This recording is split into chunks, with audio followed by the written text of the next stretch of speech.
చూసినరా వీళ్ళంతా ముఖ్యమంత్రి యనమల రేవంతాలు సారు ఇలాకా అయిన నాగర్ కర్నూలు జిల్లా అమరాబాద్ మండలము ప్రశాంత్ నగర్లో ఉంటారట.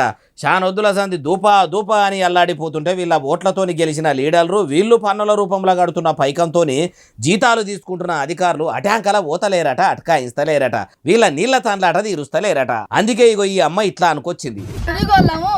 నీళ్ళ బిందె ఎత్తుకొచ్చి మొగలకు పువ్వు వండి పెట్టాలంటే మాకు ఎంత ఇబ్బంది అవుతుంది, ఎంత ఇబ్బంది అవుతుంది. నీళ్ళు అంటే పిల్లల తల్లులను కొట్టుకుంటున్నాం, పీకులాడుకుంటున్నాం. గడ్డన ఒకరొకరు ముఖాలు చూసుకోకుండా మేము ఒకరం పీకులాడుకోం, ముఖం అడ్డ పెట్టుకుంటున్నాం. ఈడనే కాదు, ఇదే నాగర్ కర్నూలు జిల్లా అమరాబాద్ మండలము వట్పర్లపల్లిలో ఉన్న చెంచుల కాలనీలో కూడా ఇదే పరిశాను ఉన్నదట. నీళ్ళు ఎత్తుంది సార్, నీళ్ళు లేవేం లేవు. వాన వస్తే వాన నీళ్ళే పట్టుకున్నాం, మేము వాన నీళ్ళతోనే వాడుకుంటున్నాము. మాకు పండుగ రోజు కూడా వా నీళ్ళే లేవు.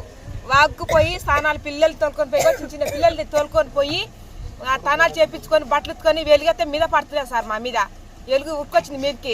వాగులకు పోయి తానాలు చేస్తే గుడ్డెలుగులు మీదికి ఉరుకొస్తున్నాయంటే ఏంది? ఏఐ సిటీలు భవిష్యత్తు నగరాలు నిర్మిస్తామని చెప్తున్న ముఖ్యమంత్రి సారు మీ ఫ్యూచర్ సిటీలు భవిష్యత్తు నగరాలు తర్వాత నిర్మిద్దురు గాని మొదలైతే వీళ్లకు నీళ్ల తాండ్లాట తీర్చుర్రి. బాయిల కాడికి వాగుల కాడికి చెర్ల కాడికి పోతే అడవి జీవాలు మీదికి వస్తున్నాయట.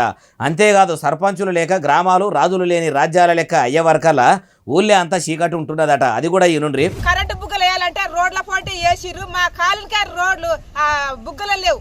కాలిపోయిన బుగ్గలు వేస్తే అన్ని లైట్లు వెళ్తాయి కానీ మా కాలుకే లైట్లు వెలగలేదు. 24 గంటలు కరెంటు ఇరాము లేకుండా ఇస్తున్నామని అంటారు కానీ మీ ఇందిరమ్మ సర్కార్ల కరెంటు తాంబాలకు లైటు బుగ్గలు వేయక అట్లా కొంత ఆగమున్నదట. మార్పు అంటే ఏమో అనుకున్నాం కానీ ఫిల్టర్ వాటర్ తాగే ఈ రోజుల్లో మీ ఏలువడిలా ప్రజలు వాగునీళ్ళు వాన నీళ్లు తాగే కాడికి వచ్చిందంటే ఇంత మార్పు వస్తుంది అనుకోలేదు సార్ అంటుర్రు ఈ ముచ్చటిన్నోళ్ళు.